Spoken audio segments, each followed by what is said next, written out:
Hello story lovers, welcome back to my channel Cherava Priya part 60.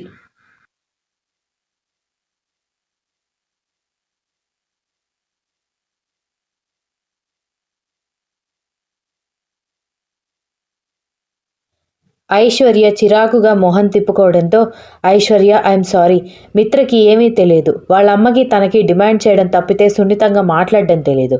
అందుకే shooting ఇంత late అవుతుంది, లేకపోతే ఈ పాటికి 50% మూవీ కంప్లీట్ అవ్వాల్సింది అని హీరో చెప్పడంతో మిత్ర కోపంగా చూసి mister you are insulting me అనగానే నువ్వు ఇంకొకరిని ఇన్సల్ట్ చేసినప్పుడు లేదా అని డైరెక్టర్ అడిగేసరికి మిత్ర నోరు మూసుకుంది.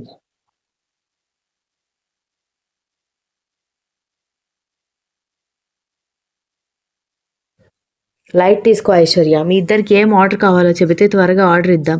ఇప్పటికే లేట్ అయిందని చెప్పడంతో తనకి ఒక చికెన్ పిజ్జా, నాకు ఒక fruit salad with grapes juice అని విజ్జు చెప్పడంతో అదేంటి తన ఆర్డర్ మీరు చెప్తున్నారు అని హీరో ఆశ్చర్యంగా అడిగేసరికి అంటే ఇందాకే చెప్పింది, ఇక్కడ వేరే ఫుడ్స్ ఏది దొరకదు అనగానే చికెన్ ఐటమ్ ఏదైనా ఉంటే బాగుంటుంది అంది.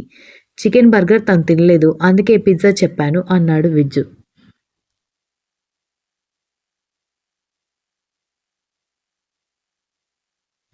ఐశ్వర్య కూడా ఇబ్బందిగా అవును అని చెప్పడంతో డైరెక్టర్ మాత్రం కవర్ చేయడానికి వాళ్ళిద్దరూ పడుతున్న తిప్పలు గమనించి ముసిముసిగా నవ్వుకుంటూ సరేనంటూ chicken pizza, fruit salad, grape juice order ఇవ్వడంతో అందరూ తింటూ కూర్చుంటే పిజ్జా 2 స్లైసులు తినగానే అమ్మ ఇంక నా వల్ల కాదు అని ఐశ్వర్య చెప్పేసరికి ఈ మాత్రం కూడా తినలేకపోతున్నావా? అవునులే, ఊరు నుంచి వచ్చిన వాళ్ళు కదా, అలాగే ఉంటారని మిత్ర అనగానే మిత్ర లాస్ట్ టైం చెప్తున్నాను, ఇంకొకసారి నువ్వు ఐశ్వర్యతో ఇలా మాట్లాడితే మాత్రం నీ ప్లేస్లో వేరే హీరోయిన్ వస్తుందని డైరెక్టర్ కోపంగా చెప్పడంతో నాకు అసలు అర్థం కావడం లేదు, ఎందుకు అందరూ తనకే సపోర్ట్ చేస్తున్నారు, ఇక్కడ హీరోయిన్ నేనా తనా నాకు అర్థం కావడం లేదు అనగానే హీరోయిన్ అంటే ఏదైనా గొప్ప అనుకుంటున్నావా నువ్వు? హీరో అయినా హీరోయిన్ అయినా మంచి బుద్ధి లేకపోతే వాళ్ళు ఇండస్ట్రీలో బ్రతకలేరు. అన్నిటికీ మించి ఐశ్వర్యకి సపోర్ట్ చేయడానికి తనేదో మాకు గొప్ప వ్యక్తి అని కాదు కానీ నీకంటే మాత్రం గొప్ప గుణం తన దగ్గర ఉంది అని హీరో డైరెక్టర్ చెప్పేసరికి తను డిన్నర్ కంప్లీట్ చేయకుండానే అక్కడి నుంచి కోపంగా వెళ్ళిపోవడంతో లైట్ తీసుకోండి, కడుపు మాడితే తానే పద్ధతిగా మాట్లాడడం నేర్చుకుంటుంది అన్నాడు డైరెక్టర్.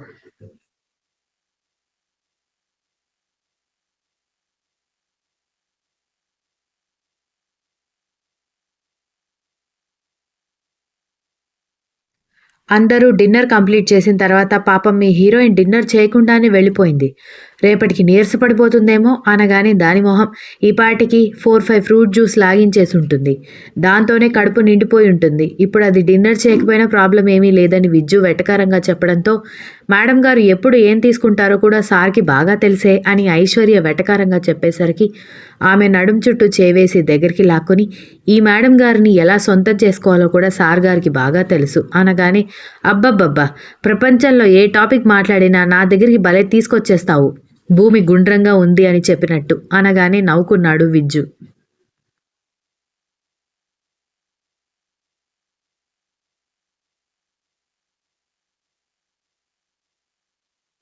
ఇద్దరూ కలిసి రూమ్లోకి వెళ్ళిన తర్వాత బెడ్ మధ్యలో పిల్లోస్ పెడుతున్న ఐశ్వర్య వైపు వింతగా చూస్తూ ఏం చేస్తున్నావని అడిగేసరికి ఇది మనిద్దరి మధ్య బౌండరీ లైన్, అది క్రాస్ చేసి నువ్వు రాకూడదు, ఇది క్రాస్ చేసి నేను రాను అని చెప్పడంతో క్రాస్ చేసి వస్తే ఏంటంట అని విజ్జు కళ్ళు ఎగరేసి అడిగేసరికి బెడ్ ఫ్లోర్ మీదకి వెళ్తుంది అని చెప్పేసరికి ఆహా అది కూడా చూద్దామని అంటూ ఇద్దరు చెరొక వైపు పడుకున్నారు.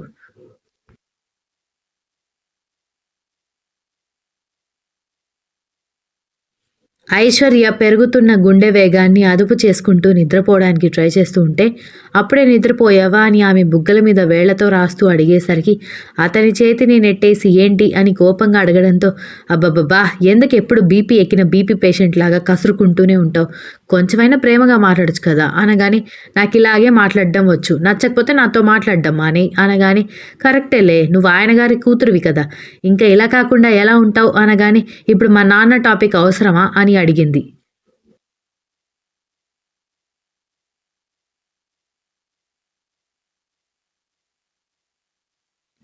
అవసరమే, మొత్తం ఇంత పెంటకి కారణం మీ బాబే కదా కారణం, వాళ్ళ రేంజ్ వదులుకొని మరి మీ ఇంటికి సంబంధం అడగడానికి వస్తే మా మమ్మీ డాడీతో ఇష్టం వచ్చినట్టుగా మాట్లాడాడు. మామూలు గోరోజనం లేదు మీ బాబుకి అనగానే, చూడు మళ్ళీ మా నాన్న గురించి మాట్లాడావనుకో బాగోద్దు చెప్తున్నా అని కోపంగా అనేసరికి, మాట్లాడతాను, నాకు ప్రేమించిన అమ్మాయి దూరం అవ్వడానికి కారణం మీ నాన్న కాబట్టి నేను మాట్లాడతాను అనగానే, ఆ అమ్మాయిని కన్నది కూడా మా నాన్నే, అందుకైనా రెస్పెక్ట్ ఇవ్వు అనగానే, అందుకే కదా ఎప్పుడో జరగాల్సిన పెళ్ళి అసలు అవుతుందా లేదా అని డౌట్ క్రియేట్ చేసినా కూడా అంతా చూస్తూ ఊరుకున్నాను. ఎంతైనా పిల్లనివ్వాల్సిన మామ కదా, కాళ్ళు కడిగి కన్యాదానం చేయాలని ఊరుకుంటున్నాను అని అన్నాడు.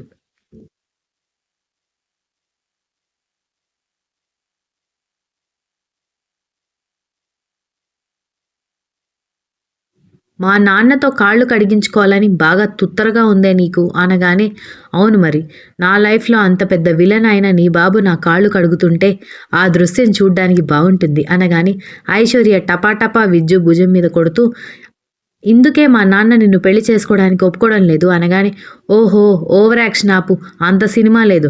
నిజానికి నిన్ను లవ్ చేసే కొత్తలో నాకు మీ డాడీ మీద చాలా రెస్పెక్ట్ ఉండేది.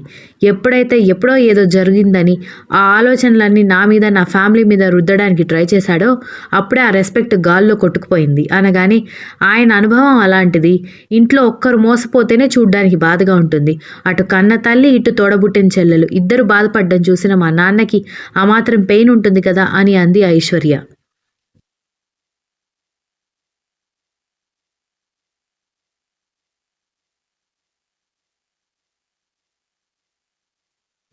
మా అమ్మమ్మ చనిపోయినప్పుడు నేను అంతకంటే ఎక్కువ పెయిన్ అనుభవించాను.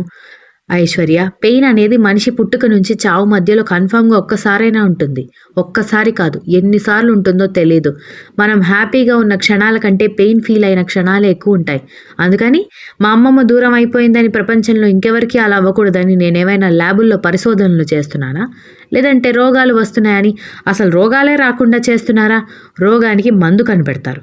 మనిషి దూరం అయిపోయి మానసికంగా వీక్‌గా ఉన్న వాళ్ళకి ధైర్యం చెప్తారు. ఇది కూడా అంతే. ఒక విషయం వల్ల భయపడ్డాము కాబట్టి, బాధపడ్డాం కాబట్టి, ఆ విషయం వల్ల మళ్ళీ సంతోషాన్ని వెతుక్కోవాలి. అంతేకాని మూర్ఖంగా ఎవరు దూరం చేసుకోకూడదు అని అన్నాడు.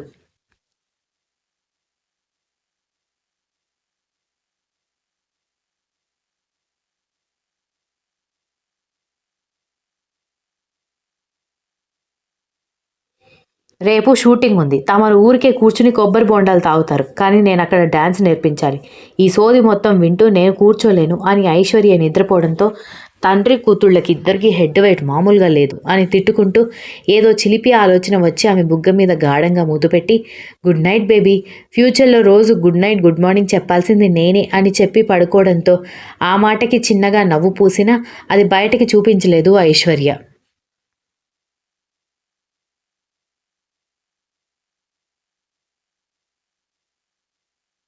ఐశ్వర్య తనతోనే ఉందన్న తృప్తితో హాయిగా నిద్రపోయాడు విజ్జు.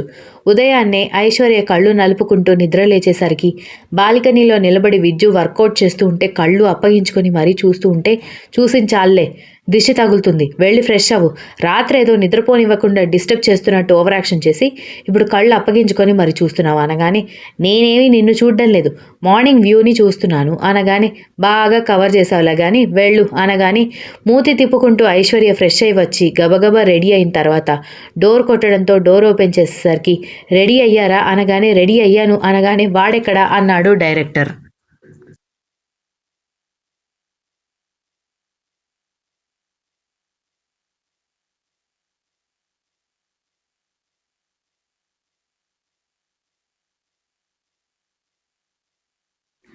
శ్రమదానం చేస్తున్నాడు అని ఐశ్వర్య వెటకారంగా చెప్పేసరికి డైరెక్టర్ విజ్జు వైపు చూసి, ఒరే చాలులేరా నీ వర్కౌట్స్, వెళ్ళి రెడీ అవ్వు, టైం అవుతుంది, బ్రేక్ఫాస్ట్ చేస్తే మనం షూటింగ్ స్పాట్కి వెళ్ళాలి అని డైరెక్టర్ చెప్పడంతో సరేనంటూ రెడీ అవ్వడానికి వెళ్ళాడు విజ్జు.